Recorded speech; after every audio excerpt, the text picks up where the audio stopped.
Olá, sócios, tudo bem? Então, estamos aqui mais uma vez, né, gravando, né, falando um pouco, né, sobre o Empreenda Direito.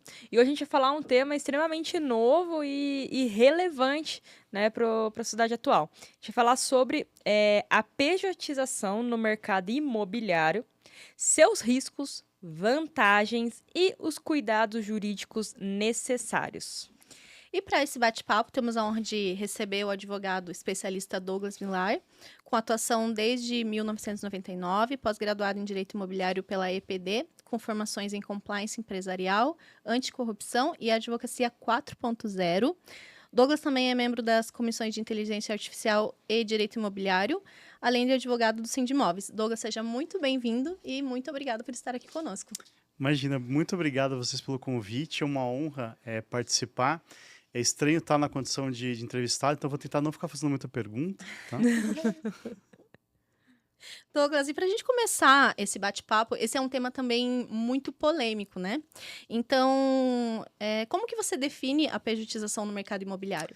Então, eu gosto sempre de dar um disclaimer, assim, para deixar todo mundo na mesma página, né? Então, rapidinho, assim, ninguém gosta de parte histórica, mas só para contextualizar. Então, imagine o seguinte, lá, antes de 1800, todo mundo trabalhava na agricultura, não existia indústria, então não existia aquela situação de uma pessoa trabalhar para outra. Era muito normal as pessoas terem 20, 30, 50 filhos, mais 200 netos, e ali estavam as organizações. Quando a gente vem para modernidade, né, vamos começar a criar indústria, as pessoas começam a trabalhar umas para as outras. E aí era normal você ir para empreender ou para trabalhar numa indústria e morrer, porque não existia nada de EPI. Então, quando o homem se encontra com a máquina, ele começa a ser mutilado e começa a morrer. Aí vem a OIT em 1919 e começa a criar regras, tá? Aí aqui no Brasil, a gente tem em plena era Vargas, 1953, a criação da CLT, que cria o arcabouço e fala assim, olha, se você tiver essas condições aqui, você vai ser enquadrado como empregado, o artigo 3º lá da CLT, e você, se não tiver enquadrado aqui, você está lá prestando um serviço, né? O nosso Código Civil de 2002, que é o vigente, né, que a gente chama, né, somos um pouquinho mais velho, o novo Código Civil, né, ele já tem mais de 20 anos, agora a gente está Que não é mais estudando novo, né? uma reforma dele, Sim. mas a partir dele, a gente tem mais clara essa situação, essa distinção, o que é a prestação de serviço. Mas é engraçado porque esse tema ele não é novo. Lá na Constituição de 88, o legislador constituinte ele já equiparou o trabalho à autonomia da vontade das partes. Então, ele já deu ali indícios de uma situação de liberdade econômica, né? Eu já vou começar a falar mais fácil, tá? Mas essa primeira parte assim, tem que ser mais chata, mais pontual. Então, se você pega a evolução, as pessoas iam para o trabalho para morrer, aí vem a CLT, começa a criar uma arcabouço de regras, e é excelente que tenham essas regras. Aí vem a Ministério do Trabalho, Delegacias Regionais do Trabalho, criam as NRs, então, trabalho nas alturas. Qual que é a definição de trabalho nas alturas? Se a pessoa cair de 3 metros, ela pode morrer, de 2, de 1. No caso de trabalhar nas alturas, acima de 2 metros tem que estar içado, porque se acontecer um problema lá, você não vai morrer. Parece uma coisa besta e banal isso hoje, né? Eu tive um cliente há 3 meses atrás que faleceu. Ele caiu do andaime lá, não estava içado e morreu. Então, assim, é importante deixar bem claro que isso é fundamental para a sociedade, né? A justiça do trabalho é protagonista nisso. Mas eu não posso chegar a forçar uma situação que eu já vou levar adiante aqui. Mas, para não perder o fio da meada, eu tenho lá então 88 a Constituição, faz lá o artigo 170, liberdade econômica. 2017, a CLT é alterada e eles colocam lá o artigo 442B. O 442B vem e sacaneia a CLT. Por quê? Ele fala o seguinte, se você tiver pessoalidade, subordinação, qualquer dos requisitos, mesmo assim você pode falar que você não é empregado, desde que você tenha a garantia do equivalente. Então, ele dá uma possibilidade da parte escolher. Tá? E quem que é a parte que vai escolher? Contratos sempre são bilaterais. Então, ambas as partes deveriam escolher. No mesmo ano, vem uma lei bem tímida, que é a Lei do Trabalho Temporário. E lá na Lei do Trabalho Temporário, ela inclui um artigo que fulmina a ideia de fraude. Que ele fala o quê? Que não há vínculo de emprego, né? A lei a 6.019 de 74, que foi alterada em 2015, em 17. Ela falou o seguinte, que não há vínculo de emprego com o prestador da tomadora, ou seja, naquele caso lá de terceirização clássica, a diferença de terceirização e pejotização. Na terceirização, por exemplo, eu preciso de você, mas eu contrato a Luane, a empresa da Luane, para ela mediar essa situação. Então, você não pode entrar com ação trabalhista contra mim, não vai haver o vínculo de emprego com a minha tomadora, porque quem é o teu empregador é ela. E aí vem esse artigo, ele faz o quê? Não há vínculo de emprego nem com o prestador e nem com o próprio sócio da intermediária. Então, a própria intermediária pode assumir a função de executar o serviço. Aí nasce juridicamente a pejotização. Tá? Embora seja na lei do trabalho temporário, quem é do direito é fácil de entender isso. Se eu tenho uma norma que ela determina que em determinada situação não haverá o vínculo de emprego, eu coloco isso em qualquer outra casinha que vai servir. Porque não pode ter uma lei que só sirva para determinada situação. Ah, não. Então, se for trabalho temporário, não tem vínculo, trabalho efetivo tem vínculo. Isso não existe no direito, né? No meu modo de ver. E aí, o que aconteceu? Então, a gente tem lá 88, 2017, 2018 o STF vem e para todos os processos e fala assim, olha, vamos julgar aqui porque tá o samba do crioulo doido. E aí ele vai, dia 30 de agosto de 2018, e julga a DPF 325 e o tema de repercussão geral 725. E neles, é muito bonito, assim, eu faço até questão de ler e, assim, ouça, você que é empresário, né? A gente está num podcast que é para empresários, sócios, né? Ouçam sócios. É lícita a terceirização de toda e qualquer atividade, meio ou fim, não se configurando relação de emprego entre o contratante e o empregado ou contratada. Veja que interessante, qual é o artigo de lei que fala que eu posso terceirizar a atividade meio, atividade fim, ou atividade meio, e não posso terceirizar outra. Não existe no arcabouço jurídico nenhuma. Isso foi uma construção inventada do próprio judiciário. O judiciário pode criar lei? Não pode. Não. Então, desde 1993, a gente tinha a súmula 331, que previa essa diferenciação, que tiraram do cérebro deles, né? E é engraçado eu falar desse assunto, porque eu, desde 2005, era estagiário ainda, mas fazia petições ligadas a essa área. E a nossa tese lá da época é a tese que prevalece hoje. Então, não é uma questão nova, né? Aí, no tema 325, ele falou isso. E aí, acho que assim, é a grande pá de cal, né? Que é do ministro Luiz Fux, que ele fala o seguinte, que é lícita a terceirização ou qualquer outra forma de divisão do trabalho. Isso muda o jogo, porque é o seguinte, imagine, eu perdi dezenas de processos, ou centenas de processos ao longo da minha carreira, advogava só para a empresa, sempre estava do lado errado da força, né? E eu perdi processos da seguinte forma, imagine o seguinte, a pessoa vai lá e distribui panfleto. Aí ela distribui panfleto. Ah, mas o panfleto é a atividade preponderante do banco. Porque o banco só financia, só faz empréstimo, porque ele contrata o correspondente bancário, e o correspondente bancário contrata o tiozinho que vai entregar o panfleto na rua. Então, o panfleteiro, ele pega o aposentado no braço, por exemplo, ou quem quer o empréstimo no braço, leva até o correspondente e aí faz o empréstimo. Então, ele fala de uma cadeia produtiva. Tá? E aí vocês devem ter ouvido já o negócio, não, porque tem a subordinação estrutural. Tudo isso foi maluquice inventada pelo judiciário trabalhista. Não tem lei nenhuma, né? E aí, a gente tem essa figura do 725 e eles continuam aperfeiçoando o entendimento e voltando para a regra do jogo de 88. Né? A outra decisão que é fundamental, daí ela pula 2 anos, ela é de 15 de abril de 2020, que é a DC 48, que fala o seguinte, esse processo que a pessoa tem um contrato PJ e ele vai discutir vínculo de emprego, não cabe à Justiça do Trabalho decidir, cabe à Justiça Civil, porque o contrato de prestação de serviço está previsto no 593 do Código Civil. E aí muitos advogados e juízes falam o seguinte, mas isso daí é um absurdo porque há fraude. aí eu gostaria de fazer um exercício com você de casa, que é esdrúxulo, mas eu acho que é bem pertinente. Imagine o seguinte, o trabalhador vai lá e morre no meio do processo trabalhista.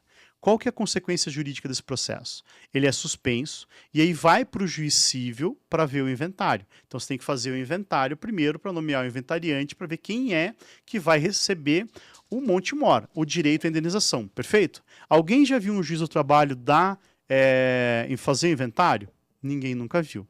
Imagine a seguinte situação. O trabalhador, ou sei lá, a empresa trabalha lá, pode ser, não, o empregador pode ser pessoa física ou jurídica, o empregador é uma pessoa física, que é o marido e a mulher. Então imagine o seguinte, lá, uma dona de casa, uma diarista, uma enfermeira que trabalha lá com o trabalho doméstico. O casal ele é réu no processo e eles se separam. Eles pedem o seguinte, olha, eu preciso suspender o processo aqui porque está em fase de execução, mas a gente está dividindo os bens ainda. O juiz do trabalho, então, ele vai suspender porque o juiz do trabalho não se mete no direito de família. Então, há uma separação nítida e, assim, óbvio, ululante no direito que as partes, inclusive parte do judiciário, não conseguem enxergar, né? Eu gosto muito, né, a gente também gosta muito de corretores, né, eu falo sempre isso. Por exemplo, você pegar um corretor de imóveis e aplicar o Código de Defesa do Consumidor, não faz o menor sentido, porque o corretor de imóveis está no 722 do Código Civil. Então, corretor de imóveis é uma pessoa não ligada a outra por meio de mandato à prestação de serviço. O Código de Defesa do Consumidor, no artigo 3º, fala que quem é o fornecedor é o cara que presta serviço. Ora, é uma questão de cara crachá, de saber ler, de ser alfabetizado. Não precisa ser um grande gênio do direito, né? Até porque eu não sou. E aí, o que acontece? O judiciário, então, trabalhista começou a ter esses revés, e daí não sei se por vaidade, por ego, por não sei qual motivo, começou a não validar o próprio precedente. Então, quando você tem um tema de repercussão geral no âmbito do STF, ele vincula todo o judiciário. Eu não posso julgar contra ele. O que é diferente de um precedente. Você foi lá, ganhou um processo, teve uma sentença favorável, vai para o tribunal, recorre, o acórdão é favorável ou não, você pode recorrer lá para o resto da vida, não tem problema. Agora, quando há um precedente, esse precedente ele se torna vinculativo, né? Então, ele não pode deixar de conhecê-lo. E aí o Gilmar Mendes vem, em 2025, e fala o seguinte, olha, inclusive os processos já julgados, já transitados julgados, também tem que parar, porque se a decisão foi conflitante com a DPF e o tema 725, por exemplo, tinha um contrato PJ e deu vínculo, essa sentença ela é nula. Essa sentença não existe no mundo jurídico. E aí, então, ele suspende, inclusive, os processos nessa seara. E aí, olha como é mágico o direito. A prestação de serviço pode ser tácita ou expressa? Ela pode ser tácita, né? Tácita é sem o contrato assinado. Então, eu posso falar que se eu não tiver contrato nenhum com a pessoa, esse contrato é de prestação de serviço? À luz da Justiça do Trabalho, não, porque fala que presume fraude quando não há a CLT, né, a carteira assinada. Só que quem disse que a CLT, que o direito ao trabalho está acima da liberdade econômica? Entende? Então, isso é que vai ser decidido. Conflito de normas. Né? Esse conflito de normas. Para não ficar muito chato em aula de direito, o que começou a acontecer? O STF, então, falava que não tinha vínculo e o TST falava que tinha vínculo. Havia, então, essa queda de braço. E aí os processos estão parados, graças a nós aqui, né, do Paraná, que é uma situação, inclusive, envolvendo a Prudential, né, aquele contrato de franquia, mas ele vai reverberar em toda a cadeia. Então, todos os funcionários, as pessoas, né, os prestadores de serviços vão ser afetados. Então, resumindo, qual que é a diferença de pejotização e terceirização? Pejotização é eu contratar quem vai executar o trabalho, é aquela pessoa jurídica mesmo, né, com os esforços dela. Já a terceirização é eu colocar uma empresa no meio. Colocar uma empresa no meio, a tomadora de serviço, a figura da tomadora de serviço, já está pacificado que pode, né? Então, essas seriam as condições iniciais, para deixar todo mundo na mesma página, e aí vamos conversar. Perfeito. A gente tem aqui no nosso protocolo mais algumas perguntas, né? Mas antes, agora, já que o doutor falou bastante disso, me despertou algumas curiosidades, então eu vou pular um pouco o protocolo e fazer uma pergunta minha aqui. Você falou bastante de liberdade econômica. E você falou da mudança da norma em 2017, lá do 473, e que basicamente fala assim, tipo, avacalhou com a CLT. Isso, 4.2b. E aí você falou que até né, se até tiver subordinação, se a pessoa falar, não, eu sou prestador de serviço, eu não sou CLT, tá valendo ele ser prestador de serviço. Eu gostaria que você fizesse como se fosse um paralelo, um comparativo entre liberdade econômica e subordinação. Então, eu acho assim, ó, quando você pensa no direito, quando você vai lá ensejar um recurso para o STF, para o STJ, ele tem que ter o quesito econômico, certo? Então, hoje eu não posso pegar e discutir lá a cor do meu guardanapo no boteco e entrar com um pedido no STF, no STJ. Então, tem que haver repercussão econômica. Agora, faça a seguinte conta, e aí eu conto com meus amigos contadores. Vejam só, o que é melhor para o Estado? Eu ter o cara CLT ou eu ter o cara PJ? Vamos fazer uma comparação muito singela. No Brasil, ninguém pode ganhar menos do que 1.518. Tá? Isso é o piso nacional. 1.518 dá na mão da pessoa, né? Eu vou falar bem simples assim para todo mundo entender. R$ 1.200. Tá? Vai descontar o ISS, o INSS, perdão, e vai reter lá o FGTS. Legal? Então, 1.200. Aí eu vou perguntar para vocês duas. Você acha que é melhor você ganhar R$ 1.200 ou você ganhar R$ 2.500? Por quê? Se você tem um contrato PJ, e aí eu já vou entrar na tese que eu defendo, você vai pagar de imposto somente R$ 70, R$ 80, agora está R$ 82, enfim, que é a das MEI lá. Tá? Essa das MEI não precariza o trabalho, porque a pessoa vai receber um salário mínimo se ela tiver qualquer tipo de problema, né? Aí, lógico, cabe ao trabalhador, às pessoas se orientarem. Então, faça o seguinte juízo de valor. Eu tenho R$ 1.200 na mão ou eu tenho R$ 2.400, vamos arredondar. Com R$ 2.400, você pode pegar, contratar um plano de seguro de vida, tá, para sua família lá de 100, 200, 500 mil reais, que o INSS não te dá. Você pode contratar um seguro particular, por exemplo, um seguro saúde, né, desses Unimed, sei lá, qualquer um desses da vida. Hoje tem planos a partir de R$ 99, né, com as grandes operadoras. E ainda te sobraria pelo menos R$ 1.000. Vamos pegar essa gordura que sobra de R$ 1.000 e vamos colocar por 100 meses, tá? Faz a conta aí que eu sou advogado, só sei porcentagem. Então, 100 meses vai me dar R$ 100 mil de diferença. Tá? Eu economizo R$ 1.000 por mês, R$ 100 mil. Com esses R$ 100 mil, o trabalhador pode comprar um carro zero, lá, não sei, na época que você for ver esse vídeo, hoje um carro seria um Onix, por exemplo, um Onix zero de R$ 100 mil. O Estado arrecada 40% no mínimo sobre o valor da nota fiscal do carro zero. Tá? Então o Estado ganha R$ 40 mil na brincadeira, na compra do carro. Quanto que o Estado arrecada do trabalhador CLT que retém lá R$ 300? Ele não recolhe, vamos fazer uma conta aqui de cabeça bem tonta, 11%. Que o outro FGTS, ele vai voltar para o trabalhador. Então, eu não posso falar que é um dinheiro que é para o Estado, embora o Estado use e tal, mas o que é do Estado mesmo é só os 11%. Então, pense o seguinte, sobre a ótica econômica, é melhor ser PJ do que ser CLT. Porque o Estado arrecada mais. Se esse trabalhador colocar esse dinheiro num banco, vai recolher o IOF mês a mês, ou a cada X tempo, se ele precisar do empréstimo, enfim. Entendeu? Então, o que a liberdade econômica traz? Ela traz que a parte tem o direito de escolha. Os advogados sabem, mas o leigo também tem ideia de que a pessoa só pode ser considerada inapta para a vida civil se ela for interditada. O que faz a Justiça do Trabalho quando ela julga procedente uma ação? Ela fala, você é um burro, você é um interditado. Tá? É isso que ela faz na prática. Eu nunca vi um advogado, e até vou provocar aqui os nossos amigos advogados que advogam só para o reclamante, a trazer a carteira de trabalho dos funcionários dele. Eu duvido que algum advogado que faça audiência trabalhista tenha carteira assinada. Todos eles são PJ. A OAB previu lá em 94 que o advogado poderia ser associado. né? Que o advogado poderia ser, inclusive, SLU, porque hoje todo mundo pode ser SLU, né? Que é a sociedade unipessoal. Então, você pode ir lá e montar uma empresa sem amigo, né? Você faz a limitada, antes tinha que ter 2 sócios, agora você pode ser uma empresa sozinho. A advocacia já podia desde 94, você entende?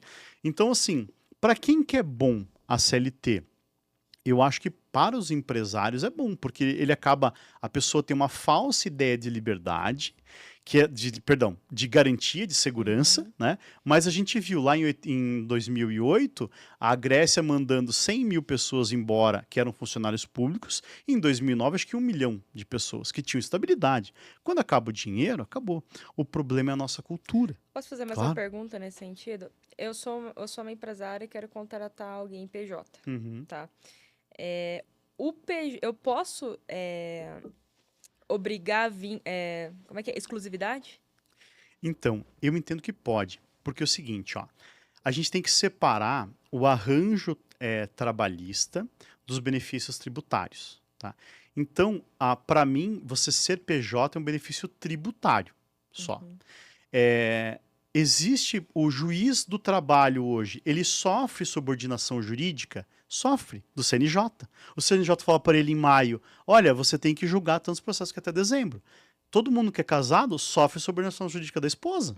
Isso é normal, né? Quem é criança sofre dos pais. Então, a questão da subordinação e de ter que trabalhar, isso é regra do jogo. Então, por exemplo, eu sou advogado, eu tenho um contrato com o meu cliente que eu tenho uma SLA, que eu tenho 6 horas para responder ele. Ué, o cara me liga lá, viu, se você faça o negócio. Ah, então eu vou entrar com processo trabalhista? Então eu entrei a vida inteira em processo trabalhista, assim, e eu sempre ganhei. Só que é justo isso? Né? Então pense o seguinte, na tua organização, quem que manda lá no teu coreto, na sua empresa? É o Estado ou é você? Você já imaginou, eu vou comprar aqui esse computador para melhorar o meu sistema. Aí vem lá um fiscal do Estado, não, esse computador você não vai usar, você vai usar aquele. Faz sentido essa conversa? Não faz nenhum sentido. Faz sentido que o Estado intervenha da forma que você vai organizar a sua empresa? Não faz. Só que o que acontece? A Justiça do Trabalho, por décadas, fez o quê? Criou o que a gente chama de risco do negócio. Ah, então se você contratar um PJ é um risco. Mas é um risco por quê? Por causa da maluquice da Justiça do Trabalho. Eles têm uma tese que, quando nasceu, era totalmente louvável, que as pessoas morriam no trabalho, tá? Que era o seguinte, se houver, eles colocaram lá no artigo 9º da CLT e no 593 do Código Civil. É o mesmo artigo, se você for ler, que só cabe prestação de serviço quando não é fraude trabalhista. E na CLT fala que há vínculo de emprego quando for fraude. Beleza? Agora, o que é fraude? À luz da Justiça do Trabalho, que é isso que é o complexo, é quando você fere lá o artigo 3º. Então, se tiver pessoalidade, subordinação, onerosidade, tem vínculo de emprego. Agora, e à luz do Código Civil? Entendeu? Se você tem um contrato de prestação de serviço e o teu contrato prevê que a pessoa vai trabalhar 20 horas por dia para ganhar R$1 milhão, eu aceito esse contrato. Eu tenho que deixar meu telefone, não posso deixar no silencioso, eu vou trabalhar 20 horas por dia e vou ganhar R$1 milhão. Eu aceito. Você quer me pagar? Eu aceito. Mas a Justiça do Trabalho vai falar que é fraude, porque, coitado, a gente trabalhar só 8 horas por dia, e agora os malucos estão querendo trabalhar menos, né? Estão querendo colocar jornada de 6 horas ou 4 dias na semana. Gente, isso não existe, né? Eu não conheço nenhum empresário, não conheço ninguém que trabalha 6 horas por dia e consegue ganhar uma fortuna. Pense, o jogador de futebol. Jogador de futebol, 1% deles ganham mais do salário mínimo. O restante ganha tudo salário mínimo, entendeu? E aí só uma outra situação que é bem, bem legal, que o Gilmar Mendes falou lá no impacto do tema, né, do 1389, que agora a partir do mês que vem vai começar a ser julgado, deve levar uns 3, 4 dias o julgamento. Ele fala o seguinte, que a discussão, né, ela não está limitada ao contrato de franquia, porque o processo está suspenso por causa das franquias, mas ele vai reverberar em todos os processos, né? E qual vai ser essa decisão? Né? A gente já tem essa decisão, porque a gente conhece como julgam os juízes. As meninas fizeram um podcast aqui antes, fantástico, né? Vai ficar embaixo em cima desse que você vai ver aqui no futuro, assista, é muito legal. E eles falaram um pouquinho coisa assim sobre inteligência artificial também, né? Eu hoje sou um rato de inteligência artificial. Eu consegui pegar 22 decisões 2 de cada ministro e fazer um compilado. O estudo, eu fiz que a gente está com bate-papo aqui, eu fiz uma palestra ontem no Cresce, semana que eu vou fazer no meu escritório, já fiz no Cresce São Paulo também. O estudo é mais de 1000 páginas, então a gente tem muita segurança para falar que não é só a nossa vivência das últimas 2 décadas, mas é como eles têm entendido hoje. Então, hoje o nosso cenário é o quê? Nós temos 8 ou 9 ministros que entendem que há uma paridade entre a liberdade econômica e o direito ao trabalho, existe essa paridade, e aí a escolha tem que ser individual. Na Justiça do Trabalho, a fraude vai ser ferir o artigo 3º. E na vara civil, como que eu posso anular? Doutora Lani, vou te fazer uma pergunta. Como que eu falo que um contrato de locação ou de qualquer coisa pode ser considerado nulo? Não entendi assim. Então, assim, como é que eu anulo um contrato na área civil? Fraude, simulação, coação. Sim. Né? Agora, imagine o seguinte, eu trabalho por 10 anos para vocês, ganho 100 mil reais por mês, meu contrato foi fraudado aqui porque eu era CLT, aí eu quero mais 100 milhões de reais de indenização. Doutor, eu quero fazer mais uma pergunta nessa linha. Desculpa, tô só eu fazendo a pergunta aqui. Não, depois eu vou direcionar para o setor imobiliário, que é um pouco... Então Perfeito. até seria legal fazer uma conexão com o compliance. Porque Sim, eles são, né, assim, essa tese, assim, ela vale para tudo, vale para o mercado imobiliário, para todas as áreas. Agora, pensando nessa questão do comparativo ali com o direito civil, e você não nega a importância do trabalhista pro histórico, né? Tem um motivo por ter o direito trabalhista. Lógico. Inclusive, na sua fala, você trouxe ali a situação das NRs, falou até que recentemente... Ainda tem gente que não cumpre o básico de colocar um negócio, assim vai. Aí eu gostaria de te perguntar em que questões que você entende que ainda é importante manter o contrato trabalhista? Então, eu entendo um pouquinho diferente, porque eu entendo o seguinte, que a Justiça do Trabalho deve se apossar de regular a situação, a condição humana que envolve dinheiro. Uhum. Então, é o seguinte, eu acho que a prestação de serviço contínua deveria ser deslocada para a Justiça do Trabalho. Como é que funcionaria isso? Porque o juiz civil ele não tem competência para analisar a NR, por exemplo. E eu milito a favor de não ter a precarização, que eu acho que é bem assim, a situação central não é o que vai dar vínculo ou não vai dar vínculo. O problema não é ser PJ, o problema é a consequência que pode acontecer. Isso, porque assim, veja só, o que é precarizar o trabalho na minha visão? Eu já falo a visão do Gilmar Mendes, que a gente é chegado num processo. Eu tenho um processo lá que ele julgou. Olha que interessante, imagina o seguinte, carvoaria. Não, carvoaria tem que ser todo mundo CLT. Tem, por quê? É só você aplicar NR. Então, você coloca lá todos os requisitos. Então, o que eu vejo... O contrato tem que ser um contrato bem montado nesse sentido. Bem montado e o direito bem resguardado. Tá? Então, por exemplo, a pessoa tem que ter luva, tem que ter... Todos os EPIs nesse contrato. Se a pessoa vai trabalhar seria em algum setor... a responsabilidade do contratante, no caso. Exatamente. Que entra a questão também de gestão de riscos do compliance. Gestão de risco. Isso, exatamente. E aí, sabe o que está acontecendo hoje com a Justiça do Trabalho e com os advogados? Não, isso aqui prestação de serviço daí não vai ser comigo, daí eu não sei como fazer. Cara, não, abraça o negócio. Eu conversei com o advogado que é de uma instituição aí, não vou citar o nome, um abraço, não, cadê? Que ele falou assim, mas daí se você for pejotizado, a gente vai perder o controle. Eu falei, vai, porque você é frouxo. Porque você ia fazer o quê? Chegar no Ministério do Trabalho e falar assim, viu, aqui é o seguinte, eu aceito que o cara seja PJ, só que o cara tem que ter as NRs, ele tem que ter os EPIs. Sim. E aí, por exemplo, eu vou fazer uma provocação para o nosso amigo de casa. Imagine que você é uma pessoa que se sujeita a ganhar 8 mil reais por mês por uma jornada extenuante de 16 horas. Tá? Esse é o caso do Uber. Não precisa trabalhar 16 horas para ganhar 8. Trabalhe 8 para ganhar 4 mil reais. Por quê? O idiota é que trabalha 8 horas para ganhar 1.500. Quem que está mais precarizado? O Uber a 16 horas por 8 mil? Ou o CLT que ganha o salário mínimo? Entendeu? Porque, não, mas a convenção coletiva não fala que é um salário mínimo, não fala que é 1.900. Dá na mesma. Entende? Então, se eu pegar um Uber e o Uber for trabalhar 4 horas por dia, ele vai ganhar 2 mil reais. Entende?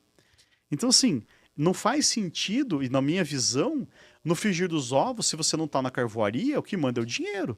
Então, por exemplo, nós trabalhando no escritório, eu vou te contratar lá e falar assim, é o seguinte, Aqui eu tenho o piso ético da advocacia, mas você não é uma advogada plena. Você só sabe fazer petição de juntada. Para mim, o advogado que tem o direito ao piso ético e ferindo a ética da OAB, porque eles não concordam com isso, é o cara que é advogado mesmo. O cara que é advogado mesmo ele tem que ter feito uma petição inicial, uma contestação, uma audiência de instrução, uma sustentação oral, senão, sabe, ele está aprendendo. Né? Quantos milhões de advogados a gente tem no Brasil? 2 milhões. Quantos desses ganham menos que o piso ético? 99%. Né? Então, o que aconteceu nesse meu processo? Que legal. O Gilmar Mendes falou o seguinte, minha cliente ela era advogada, e a gente falava que feria o piso ético, e ela ganhava R$ 2.500. Só que o salário mínimo na época era 1.100. E aí o Gilmar Mendes falou, e depois eu fiquei puto, mas eu entendi, que é o seguinte, ela tinha um alto salário. À luz do brasileiro médio, ela tinha um alto salário. Então, ela tinha a escolha. Né? Quem que não tem escolha? Vamos para o direito civil. Quem que não tem escolha? Quem vende o imóvel pelo preço vil. Né? Quem faz uma coisa em estado de necessidade. Poxa, eu vou aceitar fazer esse serviço de pintura aqui por R$300, que custaria 10 mil, porque eu preciso pagar um remédio lá para meu filho não morrer. Depois você vai lá e questiona esse contrato. Né? Agora, eu vou de terno e gravata, terno não, gravata que eu não uso, né? Mas eu sabe que eu não uso por causa do molho de tomate, né? Vida inteira com a camisa suja, a gravata suja. Mas eu vou lá, então, vou trabalhar num lugar por 1, 2, 5, 10 anos, e aí depois você, não, aqui tinha uma fraude. Então, qual que é a linha, ao meu ver? A linha é a gente entender, ou o ser humano é burro, e aí a gente vai tratar todo mundo como incapaz. Quem que não é capaz? Quem vai ser incapaz? Porque daí o Alexandre de Moraes fala o seguinte: não, eu acho que o hipersuficiente, ele cria uma ficção jurídica do hipersuficiente, que seria ali o cara que ganha o dobro da Previdência, do INSS. Então seria lá hoje acho que R$16 mil aproximadamente. Então tem lá o teto do INSS, quem ganha o dobro, ele seria o hipersuficiente, porque isso está na CLT, né? Então o hipersuficiente ele pode flexibilizar o horário, ele pode ter uma série de vantagens. Só que eu entendo o seguinte: para o hipersuficiente, poxa, se eu ganho 20 mil, pagar 2, 3 de imposto, beleza. Agora, cara, eu só ganho R$1.500. Para mim, R$300 é 20%, é mais 20%, né? Exatamente 20% do meu salário. Qual que é o impacto maior? Né? Então, veja só, à luz da economia, ser PJ é melhor.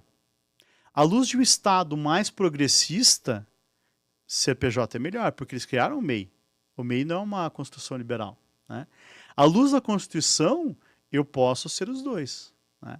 Aí, o que acontece? O que não pode? A empresa pegar e falar assim, vaga CLT no LinkedIn, chega lá o cara e fala assim, agora você abre seu MEI aqui e é isso. Aí seria fraude. Aí seria fraude. Aí ela abriu abertamente CLT, né? Agora é o seguinte, eu acho que todas as empresas deveriam agir de forma transparente e honesta, que era o seguinte... Lone, você quer trabalhar para mim? É o seguinte, na porta A, eu tenho CLT, R$6 mil para o advogado, vou pagar 1.000 acima do piso, você vai trabalhar 8 horas por dia, 200 horas mensais, beleza? Beleza. Ou, na porta B, eu tenho 10 mil. Só que com 10 mil, você não vai ter hora extra, você não vai ter férias, você não vai ter nada. E aí, a gente devolve para a sociedade e para o ser humano uma condição que ele conseguiu ao longo das décadas. Né? Liberdade de negociar, e das mulheres, né, também. A gente vai fazer amanhã uma conferência das mulheres corretoras e homenagear, né, as pessoas. Então, veja só, imagine você, mulher, antes de Getúlio Vargas, você não podia sequer votar. Né? No Brasil, só a partir de Getúlio Vargas que as mulheres puderam votar. Então, a Justiça do Trabalho, ela tira a tua liberdade de escolha. Né? Imagina o seguinte, você está passando uma necessidade financeira terrível. Teu filho lá, você descobre que ele tem uma doença. Você chega para o teu empregador e fala assim, olha, eu preciso de mais R$1.000 por mês. O empregador faz o quê? Te dispensa. Porque ele não pode te pagar R$1.000 a mais por mês. Porque aquilo vai repercutir nas verbas. Ele não pode, por exemplo, falar para você, olha, trabalhe mais 5 horas por dia. Né?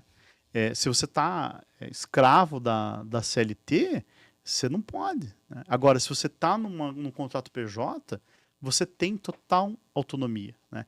Agora, qual que é o problema dessa tese? É que o juiz do trabalho, a fraude para ele vai ser o artigo 3º. Para o juiz civil, a fraude vai ser, acho que 420 alguma coisa, que é a dolo, fraude de simulação. Né? Eu achei interessante esse olhar do Dr. Douglas, porque desmistificou, ele trouxe de uma forma muito prática e desmistificou muita coisa, porque existe esse pensamento que a Justiça do Trabalho é para proteger o empregado. E quando, na realidade, quando você começa a observar os exemplos que ele trouxe, de fato te tira a capacidade de negociar, de falar por si, de ter voz, é como se você realmente fosse um incapaz, né? E olhando até pela questão do recolhimento dos tributos ali, a gente percebe que talvez seja um discurso, não sei se intencional ou não, mas bem equivocado de proteção ao trabalhador, assim. Como que você... Eu vejo da seguinte forma, mudança histórico-econômica social. Em Perfeito. 1940, como disse o doutor, fazia sentido. Eu entendo que, não que ele era incapaz, tá? Mas o trabalhador antigamente não tinha a mentalidade que a gente tinha E o agora. acesso à É aquilo que você falou de informação também. manejar a máquina. O cara poderia ser mutilado, então ele precisava dessa proteção. Até fazer uma situação que eu esqueci de falar. Pensa o seguinte, em 1940, quantas pessoas eram alfabetizadas? Exatamente. Hoje, sabe quantas pessoas são analfabetas no Brasil? Eu chego a acreditar que nenhuma, porque todo mundo tem um celular à mão e é impossível a pessoa ter um celular e não saber falar. Porque a gente não precisa nem saber escrever. Porque você pode fazer pelo comando de voz hoje, né? Então, assim, eu poderia entender que, sei lá, um agricultor entre uma usina do lado sei lá, de onde a pessoa morava, ela é totalmente analfabeta, ela assina qualquer coisa. Eu poderia entender. Agora, pegar sei lá, um bacharel em direito, um corretor de imóveis, alguém que tem lá 1 ou 2 faculdades. Gente, eu estou entrevistando advogados para vaga de emprego com um doutorado, com pós-doc, né? Como que esse cara pode falar depois do seu trabalho? Porque eu fui explorado, porque eu não sabia. Né? São contextos, né? O que me parece, assim, que é a construção lógica do enunciado e da defesa ali do Dr. Douglas é que a gente tá tendo... A gente hoje vive numa sociedade bem diferente. E o direito precisa E o direito tem que correr atrás, né? Em resumo, é isso, né? Ainda mais que a gente tá... Agora a gente não tá mais na sociedade das máquinas, a gente tá na sociedade da informação. Então, com a sociedade da informação, o modelo de trabalho muda. Talvez até essa questão de subordinação não é mais da forma com que era antigamente. Depois eu sempre falo isso aqui, eu preciso achar lá para colocar na minha rede social.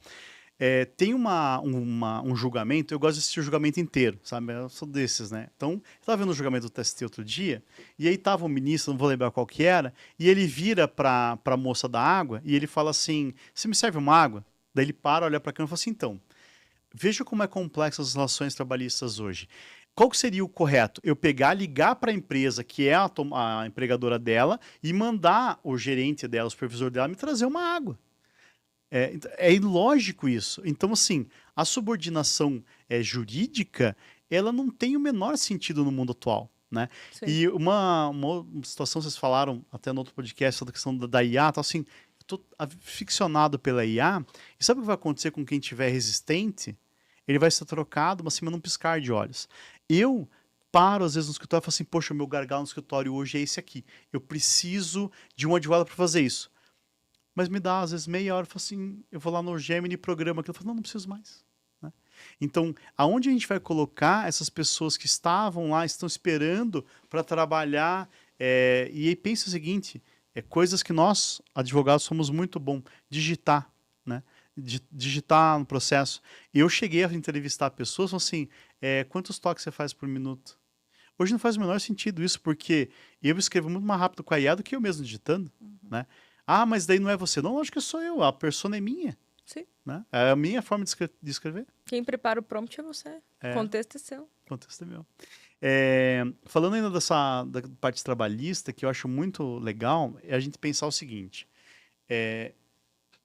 O corretor de imóveis, né? Pra gente falar do nosso assunto assim. O corretor de imóveis é um cara que ele nasce como um autônomo, tá? A gente não pode chamá-lo de profissional liberal porque não há exigência do curso superior para atividade, aí tem aquela briga lá de honorários e tal. Eu gosto da lei, né? Eu sou da época do Kelsey, então eu gosto do que já está na lei. Na lei fala que o corretor de imóveis tem um contrato de corretagem, ou contrato de corretor associado, e ele recebe lá uma remuneração. Né? Então o Código Civil trata lá como remuneração. O corretor, por essa veia dele, ele pode, pelos termos lá da lei, da 65.378, se associar a uma ou mais imobiliárias. Né? Então, e aí ele pode ser, por exemplo, para cada negócio imobiliário que ele for fazer, ele faz lá a parceria, tá? Faz o contrato de parceria. Na prática, a gente não faz isso, mas na lei a gente deveria fazer. Não é só para aquele corretor que trabalha associado a alguém de fato lá. Sei lá, você está numa imobiliária grande, você está lá indo lá bater cartão todo dia. Então, para mim, o contrato associado, eu falei isso, cada negócio que for fazer, eu vou lá e faço um contrato. Por isso não precisa trabalhar para a mesma imobiliária, né? Mas aí tem uma interpretação da lei. Aí o que acontece? Veja como todo o arcabouço legislativo, ele caminha junto. E aí, quando você fala que o direito tem que se adaptar, na verdade é a interpretação do direito, porque a lei é de 88. Né? Então, a gente, por hábito, e eu já fiz palestra falando que, não, a pejotização é ótima, é fantástica, mas se der subordinação, ferrou. Por quê? Porque eu também estava com essa leitura, com esse traquejo do advogado. E eu, quando eu fui me aprofundar, comecei a ser convidado para falar sobre o tema, eu falei, não, mas de fato, essas decisões todas de 2024 e 2025, elas não estão mais falando sobre esse termo, né? Esse termo está em desuso mesmo. O que vai valer, na minha humilde visão, é a precarização. Isso. Né? É a O precarização. problema não é subordinação. É a precarização. Sim. Aí o corretor de imóveis, então ele tem essa veia. Só que qual que é o problema? É que a gente tem as leis. E as leis, elas precisam ser cumpridas. Né? Então, para o corretor de imóveis, ele tem lá a lei que regula a profissão, que foi alterada em 2015. Então, olha que legal quando você pega o histórico. 88 a gente tem a Constituição, 93 a gente tem a súmula 331, que fala de diferença de atividade de meio e atividade de fim. 2017 vem o novo arcabouço legislativo, reforma trabalhista e a lei do trabalho temporário. E o corretor muda em 2015. E o que ele fala lá? Ele traz, acho que no artigo 6º, que ele fala que o corretor, ele fala o seguinte, que a pessoa jurídica, né? E a gente já vai falar de diferença de pessoa jurídica e de pessoa jurídica da área imobiliária e pessoa jurídica normal. Ele fala o seguinte, que a pessoa jurídica vinculada, né, ao Cresce, ela tem que ter o contrato homologado no sindicato. Né? Por que isso? Justamente para afastar a ideia do juiz do trabalho de vínculo de emprego. Porque se eu pegar, imagina a seguinte situação, você vai lá e todos os dias compra uma coxinha com o mesmo atendente. Então, ou vamos falar uma coisa mais elaborada, você toma um brunch, R$90 por dia. Porque R$90 por dia dá R$1.800 por mês. Então imagine que você é uma consumidora que vai lá na lanchonete e toma um brunch todos os dias. E você faz questão que sempre seja o Zé que te atenda. Ora, o Zé passa o resto do dia sem atender ninguém. Ele só atende você. O que vai acontecer? Ele entra com o processo trabalhista. E ele juntou todos os canhotinhos lá que tem o teu nome, que foi você que ia lá e ele só atendia você. Aí ele fala o seguinte, olha, excelência, o meu trabalho, embora desempenhado pelo tomador tal, só beneficiava ela. Aí você vai falar assim, não, isso daí não existe. Isso existe. Né? Eu tenho repositor em mercado, né? O cara entra pedindo vínculo com o mercado porque ele trabalhou um ano numa empresa de reposição que ele só trabalhava dentro do mercado. Né? Imagine o caixa do supermercado pedindo vínculo com 1.000 empresas, porque ele passa a compra das 1.000 empresas. Ora, a empresa não receberia a remuneração se não houvesse alguém comprando e estivesse passando pelo caixa dela. Você vê como uma maluquice o seu trabalho? E eles dão vínculo de emprego todo dia por conta disso. A gente fez dezenas de processos, defendeu dezenas de processos de pessoas que eram advogados, que trabalhavam dentro dos escritórios de advocacias grandes e só trabalhavam para determinado cliente. Então, digamos que eu trabalho lá para o Banco do Brasil. Eu fui contratado para trabalhar na carteira do Banco do Brasil. Ué, como que eu não vou ter vínculo com ele? Ah, mas você não tem o pagamento de salário. Não, está transmudado porque pagava pelo tomador para fraudar a justiça do trabalho. Entendeu? É uma maluquice, não é? Você vai achar milhares de processos, ou milhões até, de processos dessa forma. Por isso que isso tem que acabar. Por isso que a gente tem que pegar e olhar de uma forma séria. Eu acho que, infelizmente, a gente tem que começar a se preocupar com coisas novas, sabe? Douglas, agora, trazendo aqui para o contexto do setor imobiliário, que foi né, o ponto que nos conectou, e também que é a tua área de bastante atuação, eu queria que você falasse um pouquinho se você considera que vai virar uma tendência, quais são os benefícios para o setor imobiliário, especialmente para imobiliários e corretores, você já abordou um pouquinho a questão dos corretores, mas também do ponto de vista das imobiliárias. Legal. O que eu enxergo, tá? Então é o seguinte, Corretor de imóveis, ele tem que fazer contrato pessoa física ou pessoa jurídica. À luz do direito do trabalho, tanto faz. Por quê? Se ele tiver o contrato lá vinculado ao Sindimóveis da cidade dele ou ao órgão lá da cidade dele, beleza. Tá? Então, para mim, não faz diferença nenhuma. Mas, como eu gosto dos corretores, eu acho assim, imagine que vai cair 10 mil reais na sua conta todo mês de comissão. 10 mil reais, se você for um PJ, abaixo de 15, você vai recolher 6% de imposto do Simples Nacional. Se você for uma pessoa física, você vai recolher 27,5% de imposto de renda na pessoa física e mais 9% ou 10% de INSS. Tá? Então, você vai ter um desconto de 33%. Na porta 1, você tem, então, 6%. Na porta 2, 33%.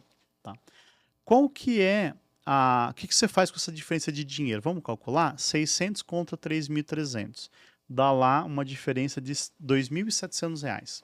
Você pode, além de comprar um carro, né? Você pode contratar um plano de saúde, um seguro de vida. Você pode recolher o INSS. Imagina que você quer recolher o INSS sobre 10 salários mínimos. 10 salários mínimos é 15 mil reais. Você vai pagar quanto? 10% disso, 1.500. Então, eu não consigo enxergar o corretor de imóveis trabalhando com carteira assinada, em que pese existam várias imobiliárias que contratam CLT, os corretores. Eu acho uma sandice. Mas tudo bem. Então, ele tem essa liberdade. Tá? O corretor, ele só vai ter uma imobiliária porque ele pode ter um CNPJ. Tá? Inclusive, pode ser MEI. Só que ele não vai ser corretor de imóveis, ele vai ser digitador, vai ser qualquer coisa. Ele não pode entrar com processo para cobrar comissão, ele não pode entrar nada. Por exemplo, eu sou um corretor influencer que faço marketing da imobiliária. Eu não atuo como corretor. Então, o meu contrato vai ser um contrato de marketing. A gente tem que parar com essa idiotice de corretor de imóveis não pode ser... Cara, eu sou advogado, eu posso virar Uber. Eu Posso ser um prestador de serviço. De prestar de outras áreas, né? Você entendeu a lógica? Agora, não, eu quero atuar como corretor de imóveis. Então, você tem que ter a sua regulamentação bem bonitinha lá, seu CRES pessoa física e o seu CRES pessoa jurídica. Isso é fundamental. Já usei, inclusive, essa tese em processo. A pessoa foi lá e ela tinha um CNPJ, mas ela não recolhia o CRES jurídico. O artigo 6º lá da Lei 6530 de 78... ele fala que todos os direitos e as obrigações constantes nessa lei serão extensíveis à pessoa jurídica desde que regularmente inscrita. Tá? E eu não estou ganhando bônus nenhum do CRES para falar isso, mas é verdade. Tá? O advogado, imagina o seguinte, o cara vai lá e é bacharel em direito. Aí ele vai lá, advogado, bacharel em direito, pode fazer processo? Pode. Até 20 salários mínimos no juizado especial, ele pode. Ele faz, monta a petição inicial, manda pro cara lá e azar do cara. Né? Agora, se você quer um advogado com OAB e tudo, é outro esquema. Né? Advogado pode não ter CNPJ? Pode, mas é uma burrice. Por quê? Você está sujeito à mesma situação do corretor. Né? Por isso eu gosto muito do corretor, porque nós estamos no mesmo balaio. Né? Agora, qual que é a principal vantagem que eu vejo no âmbito assim, da imobiliária? Imagine uma imobiliária que atue somente com PJ. Tá? Eu tenho a secretária PJ, todo mundo PJ. A secretária PJ foi lá e começou a faltar. Tá? Qual que é a grande dificuldade do crescimento? É você pensar na equipe. Se eu tenho uma empresa que ela está já adequada às novas normas, eu posso trocar a equipe todos os dias. Tá? Então imagine assim a situação. Fulano foi lá, trabalhando como CLT. Hoje eu estou com dor de barriga. A empresa não tem privada, tudo bem. Então você não vai trabalhar. Aí ele vai, falta um dia, não pega o testado, você dá uma advertência. No outro dia ele vai, faz corpo mole, você dá uma advertência. Aí, advertência, suspensão, justa causa. Beleza. Qual que é o custo disso? O custo disso é gigantesco. Tá? Agora, eu tenho uma empresa pequena, uma estrutura enxuta. Né? Minha empresa é pequenininha. Então eu preciso o quê? Eu preciso que todo mundo esteja 200% no negócio. A secretária tem que saber usar IA, tem que estar voando. Cara, a secretária deu um problema nela, isso daí é culpa do governo, é problema do governo. Por quê?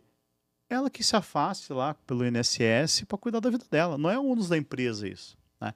A gente vive uma sociedade que, por ser católica, né, a gente tem aquela figura do Deus, então tem Deus. No direito do trabalho tem o empregador. Tudo é ônus do empregador, né? Ah, agora saiu uma NR1, que até a gente faz palestra sobre isso, que é o seguinte, a empresa é responsável pela saúde mental do funcionário, né? Então eu vou proibir o funcionário de fumar maconha, porque a maconha destrói a cabeça dele. Ah, não, isso não pode, né? Não sei. Entendeu? Então, assim, tem que se desmistificar que o empregador, porque veja, eu acredito que, lógico, a Magazine Luiza, o velho da van, eles conseguem indenizar 100, 200 mil reais por um colaborador e tal. Agora, nós, no dia a dia, né, se eu tomar um processo trabalhista de 100 mil reais, me desorganiza, e o tiozinho que tá lá com o cachorro quente, aí ele não vou crescer aqui, porra, não tem como ele crescer. Você entende? Então, para as empresas, para as imobiliárias, o que eu penso? Primeira coisa, terceirizar tudo.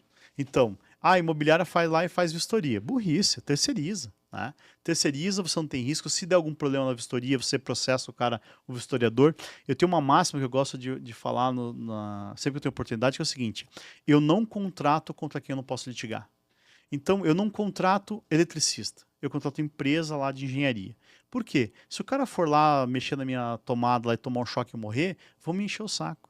Agora, se a empresa for lá, cara, o problema é deles, eles têm seguro, eles que se virem, né? Então, eu não contrato ninguém. E às vezes, mas custa 300 pro cara e 800 para a empresa. Cara, pague os 800 para a empresa, porque aí você vai se resguardar. Ter segurança, né? Você tem maior segurança. Então, no nosso dia a dia ali da imobiliária, cara, do marketing, eu posso pegar uma empresa de marketing, e daí pensa assim, ó, ao inverso. Não é o que a empresa, a imobiliária vai ganhar, mas o que você, enquanto colaborador, vai ganhar. Imagine que você entra numa empresa lá para ser CLT na área financeira e você vira o deus das finanças. Você começa a trabalhar lá tal. Por que você não monta uma empresa de departamento financeiro para imobiliária e começa a atender 5, 6, 10, 20. Você consegue, ao invés de cobrar 2 mil reais ou 3 mil reais para trabalhar em uma, você consegue cobrar 500 reais para fazer para 50. Sim. Entendeu? Então, a magia, né, da liberdade econômica é essa. É você empreender, é você pensar como um empresário. Né? Tem um vídeo da na internet que a pessoa fala o seguinte: ah, não me venha falar em cabeça de dono porque o dono vai para Mônaco, o funcionário vai para Matinhos quando vai. Eu falei, então, mas eu não concordo. Pelo seguinte, desde os meus 16 anos, eu fui trabalhar numa empresa que era uma empresa de material de construção. E aí meu tio, eu cheguei, achei que ia ser vendedor, tal, meu primeiro vendedor. Daí eu entrei assim, daí ele falou, ah, você sabe que essa pecinha aqui era um joelho? Eu falei, não sei. Sabe o que é isso aqui? Não sei, é um T, não sei. Eu falei, então, você tem que conhecer o negócio. Né? Aí eu fiquei 8 meses lá, foi uma baita de uma escola, passei por vários departamentos da empresa, descobri como é que funcionava essa área. Então eu brinco assim, minha primeira experiência com a área imobiliária foi na construção civil, né? Não é que eu trabalhava no escritório, não, eu estava lá entregando cimento para o pessoal. E aí, então, isso me deu hoje a condição de liderar um escritório com 8 advogados que tem, cada um dos advogados lá podia ser dono do seu próprio escritório. Né? Então, só que assim, essa veia empreendedora, talvez eles não tenham, por isso que eles estão trabalhando no escritório. Né? Graças a Deus. Então, assim, não veja esse vídeo. Porque, mas é verdade, né? Mas eu acho, falando sério, assim, eu acho que é uma questão de vocação. Às vezes eu paro e falo assim, cara, era muito melhor se eu tivesse na CLT. Eu já ganhei 10 mil com CLT. Para mim era ótimo. Né? Aí você pega assim, olha lá o meu Instagram ontem, 5h30 da manhã corrigindo palestra, 9 horas dando palestra, atendi uma cliente das 11 até as 2h30 da tarde, atendi um outro cliente depois online, atendi outra ligação, fui no lançamento do livro e terminei a noite numa palestra da OAB, assistindo uma palestra da OAB. Cheguei em casa às 10h30 da noite. Olha que jornada extenuante. Mas foi ruim isso? Não, por quê? Porque eu faço aquilo que eu gosto. Né? Aí, só vou falar para vocês aqui bem claro, o artigo 6º lá da nossa amiga Lei 6530 de 78, ela fala o seguinte, as pessoas jurídicas, né, eu falei assim, mas eu quero ler a lei certinha, as pessoas jurídicas inscritas no Conselho Regional dos Corretores de Imóveis sujeitos aos mesmos deveres e têm os mesmos direitos. Então, veja, não é uma questão de eu posso, não, você tem o mesmo dever e o mesmo direito. Do quê? parágrafo 2º é associar-se a uma ou mais imobiliárias. E o terceiro tem que ter homologação sindical obrigatória. Então pense o seguinte, independente do que o STF decidir agora em outubro, o juiz do trabalho vai olhar a tua roupagem. Qual que é a tua roupa? Você chegou aqui com uma roupa de CLT. Beleza? Beleza, tá tranquilo, não precisa homologar em lugar nenhum. Ah, não, você chegou aqui com uma roupa de prestador de serviço. Artigo 593 e seguintes lá do Código Civil. Tá, mas você tinha um contrato homologado no sindicato? Ah, não preciso que eu sou na PJ. Ah, não, seu contrato aqui é nulo, então vai lá para a Vara do Trabalho discutir o vínculo de emprego. Entendeu? Perdeu. Então, na minha visão, tem que haver essa distinção entre parte tributária e o que seria a situação do vínculo de emprego, não. Eu entendo que somente se eu conseguisse, e daí não brigue comigo, meus amigos juízes, eu tenho um monte de amigos que eu juiz, ficam puto. Se você conseguir interditar o cara, aí você pode dar o vínculo de emprego com ele.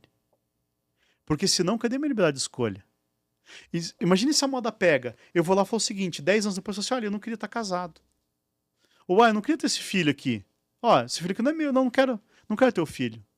É meu direito, porque, eu fui obrigado a, sei lá, como é que faz os filhos hoje em dia? Eu fui obrigado. Você imagina se a moda pega em outras áreas? Né? Como que ia ficar a situação? Complicado, né? Então, eu acho que sobre essa parte trabalhista, é isso. A ideia é o quê? Que você assuma as rédeas da sua vida, né? E busque uma orientação. Né? Tem muitos advogados, até ontem eu fiz essa apresentação no Cresce, e daí uns 8 corretores assim, mas o meu advogado veio e falou que o juiz do trabalho vai dar vínculo. Eu falei, mas se teu advogado ele é advogado trabalhista reclamando, é reclamado. Né? Porque o advogado defende um ponto de vista, né, doutora? Sim. E os teus clientes lá estão bastante PJ ou tá todo mundo com medo? Na verdade, as imobiliárias já estão nessa tendência de pejotizar mesmo, né? Então, por isso que eu até gostaria de trazer essa discussão. Mas eu realmente fiquei bem reflexiva, assim, ele me trouxe outra perspectiva do ponto de vista tributário que eu desconhecia mesmo, sabe? Eu brinco assim que eu odeio área tributária. Eu odeio, assim, mas sabe aquela... Eu brinco, cara, me formei em Direito sem abrir o CTN. Odeio. Aí, 2015, tinha um problema com um cliente, daí eu liguei pro Micheves, que porra que é o DRE? Daí ele, cara, não, eu vou aí. Daí ele foi lá na minha casa, no escritório, me mostrou, não é tão difícil. Aí o Michel, você quer não sei o que e tal. Aí a gente foi e falou, cara, a gente precisa ser sócio, cara, porque você não sabe nada, eu vou te ensinar tudo aqui. E aí eu tô já praticamente ali uns 8 anos também transitando, né, analisando, fazendo defesa de multa, fazendo alguns processos na área tributária. E aí, quando veio a reforma, porque eu gosto muito de princípio, né, diz que é um advogado um pouquinho mais velho, a gente gosta de princípio porque eu vivi até 2020, até 2001, primeiro ano da faculdade, o Código Civil velho. E aí depois a gente foi estudando em paralelo. E se você olhar do Código Velho para o Código Novo, algo mudou parte do quê? Do espírito da lei. Né? Então a gente tem uma elevação da figura da liberdade econômica no Código Civil. A gente tem algumas figuras que nasceram e que hoje vão morrer. Então, por exemplo, na minha humilde visão, adoro animal de estimação, mas eles são só um semovente. Entendeu? Então, assim, se ele for lá e morder alguém, o tutor, que a gente chama de tutor hoje, mas quem é o proprietário dele tem que pagar. Né? Aí agora a gente está discutindo, tem crianças morrendo de subnutrição, de fome, porque o pai não paga pensão, a gente está discutindo a vara de família e guarda de pet. Entendeu? Assim, faz sentido isso? Eu acho que faz, mas não no Brasil. O Brasil tem outros BOs para resolver. Né? E a gente tem que... Porque qual é o problema da política pública? É alocar o capital. Né? Saiu uma decisão agora, acho que foi ontem, do STF, sobre a questão dos medicamentos. Se não está no rol da ANS, eles não vão comprar. Entendeu? E aí você faz o quê? Né? Mas faz sentido porque o recurso é escasso. Né? Entende? Então, pode falar. Douglas, Já, pra gente se encaminhar para o encerramento aqui. Ah, não. Não. Mas, até fazendo um gancho com o compliance, 50 segundos. eu gostaria de sugar um pouquinho mais da experiência dele para os meus clientes, né? Porque ele falou, vai lá, acompanha o que o Douglas trouxe para nós. Que conselho você deixaria para corretores imobiliários que querem adotar a pejotização, né? De forma responsável? E de que forma também a gente consegue alinhar isso com o compliance? Vamos falar de compliance de forma mais genérica, né? O que é o compliance? É um termo horrível americano para falar em conformidade. Uhum. Então, o compliance não cria a regra que não existe na lei. Então, o compliance é só você pegar a lei e aplicar. Por exemplo, eu pego um cliente novo lá, uma empresa nova, qual que é o ramo de atividade? É hotéis. Então, eu tenho que pegar lá a Convenção de Trabalho, analisar, tem LGPD, não tem, e aí você vai e faz o compliance da empresa, né? Que a gente gosta, a gente fala chique para cobrar mais caro, tá, pessoal? Mas então, assim, qual que para mim seria a não conformidade hoje de uma empresa na parte trabalhista? Seria você, por exemplo, secretária. Secretária, você pega a CCT lá da categoria dela, ela vai ter vale transporte, vale refeição. Aí eu vou pegar um pedreiro. O pedreiro tem que ter o café da manhã lá, 2 pães e um café com leite. Então eu tenho que, no mínimo, garantir isso, tá? E eu tenho que demonstrar para ele uma vantagem. A gente é de locação, o que acontece? Eu posso tirar o inquilino do imóvel antes do término da vigência do prazo do contrato dele? Não posso. Qual que é uma das exceções? Se eu fizer um acordo com ele que seja vantajoso. Olha, eu vou te tirar daqui a 6 meses e nesse período você paga um aluguelzinho menor. Pode ser? Entendeu? Então, assim, por que eu não vou contratar ele como CLT? Porque eu tenho que dar uma vantagem para ele. E a vantagem não é só para a empresa. A vantagem para a empresa é o quê? Se ele estiver fazendo pipi fora do pinico, você manda embora. Sem ter todos os ônus trabalhistas. Né? Mas, no frigir dos ovos, a ideia é que esse cara ganhe muito mais. Mas não é mais, é muito mais. Hoje as empresas não criam políticas de premiação, por exemplo, acima de 10 mil reais por ato, porque ela tem medo do processo trabalhista depois. Eu tenho um cliente que ganhou uma viagem para Las Vegas da empresa. Depois ele ganhou 40 mil reais de verba trabalhista em cima da viagem que ele foi para Las Vegas. Nossa, sandice isso. Né? Digita lá no Google, no Jus Brasil, tá lá. Você vai ver o meu nome lá no processo. Entende? Então, assim, dessa forma, o que eu consigo fazer? Poxa, a secretária, qual que é a expectativa de vida da secretária? Cara, a secretária vai ganhar X. Beleza. Vamos arredondá-la com todos os direitos trabalhistas e inclui o 13º, férias, inclui tudo. 1/3 das férias, inclui tudo. Ela vai pegar na mão R$ 1.700 por mês. O piso seria, sei lá, 1.900, vai pegar 1.700. Paga 2,5 para ela. Né? Mas oferece, dá escolha. Fala assim, olha, na porta A você tem a CLT aqui, pode ser? Ou porta B 2.500. Se alguma falar que quer a CLT, aí você me liga lá, printa, a gente faz um podcast só disso. Mas eu nunca vi. Depois que os clientes implementaram isso, e hoje eu advogo para mais, a gente tem mais de 1.000 MEIs, somando as empresas que eu atendo hoje, é uma política que ela é uma política construtiva. Porque é o seguinte, a empresa fala assim, o teu piso aqui vai ser 3.000 ou 2.500. Mas se a empresa faturar R$ 1 milhão, eu vou pegar 100 mil, eu vou distribuir para todo mundo que tá aqui. Porque tudo bem. O cara vai emitir uma nota. Sobre aquela nota, ele vai pagar 60 reais, digamos, se ele ganhar lá um bônus de R$ 1.000. Né? Ou se ele ganhar um bônus de 10 mil, ele vai pagar 600 reais de imposto. Né? Então, para mim, o compliance na área trabalhista é o quê? É você respeitar as NRs, respeitar o piso e não precarizar. Então, a palavra-chave para mim é a precarização. E provar que você ofereceu as duas opções, né? Tecnicamente, eu não preciso provar que eu ofereci as duas opções, eu não preciso nem dar as duas opções, porque eu posso falar o seguinte, a minha empresa só contrata PJ e dane-se. Entendi. E aí eu chego pro... Um abraço pro pessoal do Ministério do Trabalho. Chego no Ministério do Trabalho, mas a empresa tem 100 funcionários, nenhum é CLT? Eu falei, nenhum, igual aqui. Aqui no Ministério do Trabalho tem algum CLT? Não tem. Todo mundo funcionário público, ou terceirizado. Né? Entendeu? Não sei na prática como é que vai ser, né? Não, mas veja, mas não é óbvio. Não, tô falando das respostas deles na prática. Não, ele não sabe sei o que como eles vão responder a gente, não, se a gente alegar isso. Não, mas eu te respondo, sabe o que acontece? Eles vão aplicar a multa. Sabe o que acontece daí? A STF foi lá agora, faz 2 semanas, derrubou a multa. Eu acho que eu até tenho aqui o número do processo, se eu acho rapidinho. Então, mas ele derruba a multa. Entendeu? Então eles aplicam a multa, a gente vai derrubar a multa. Por quê? Eu não estou numa corvoaria tratando com criança de 8 anos. Eu estou numa área, por exemplo, imobiliária, com uma pessoa de 22 anos, que é a minha secretária, que está fazendo economia na PUC ou sei lá onde, né? Que ali é um trampolim para a vida dela. Tem os contextos, né? Óbvio. Sim, sim. Agora, que é aquilo que a gente falou. Ah, eu tô lá em, sei lá, no interior do Macapá, na Caatinga, ou sei lá onde, e aí, sabe, a pessoa não tem escolha. Aí é uma outra situação. Não tem instrução. Não Perfeito. tem instrução. Acredito que ficou bem clara aí essa diferença de contexto aí, né? Pra não ficar colocando pejotização, né, em qualquer situação, achando que vai resolver tudo. Isso. É pejotização e fraude na mesma frase, já não cabe mais, sabe? Sim. Hoje é um entendimento retrógrado. Maria, deixa você encerrar. Primeiro, queria agradecer, né, a generosidade do Dr. Douglas. Ele trouxe bastante provocações, eu acho, Sim, né? sim. Ele tem esse discurso que eu acho bem interessante, porque faz com que a gente observe de outros pontos de vista também. Então, queria te agradecer imensamente. Fica com o convite também para próximos temas, com certeza.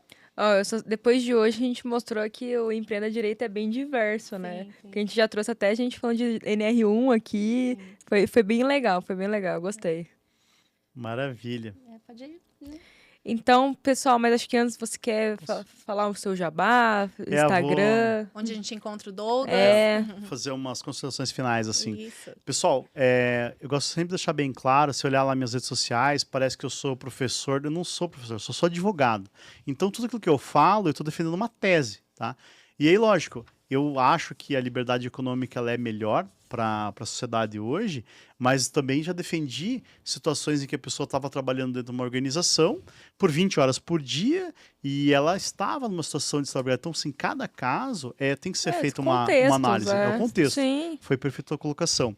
E aí, quem quiser saber um pouquinho mais de trabalho ou de outras áreas, hoje no YouTube nós temos mais de 500 mil visualizações. Lá é Douglas Vilar, o meu perfil. Temos 3 podcasts. Toda semana eu invento alguma coisa, assim, minha vida tá muito tranquila, vou fazer uma palestra de IA, vou fazer uma palestra não sei o quê.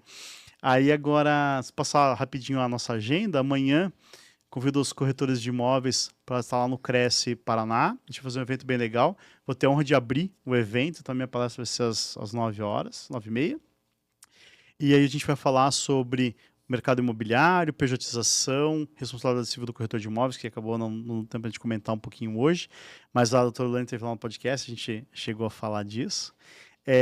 Nas terças-feiras, às 9h ao meio-dia, estou ao vivo todas as terças no podcast, estou tentando fechar com o estúdio lá para fazer novembro todos os dias, ver se o pessoal enjoa da minha cara para eu poder parar de fazer isso.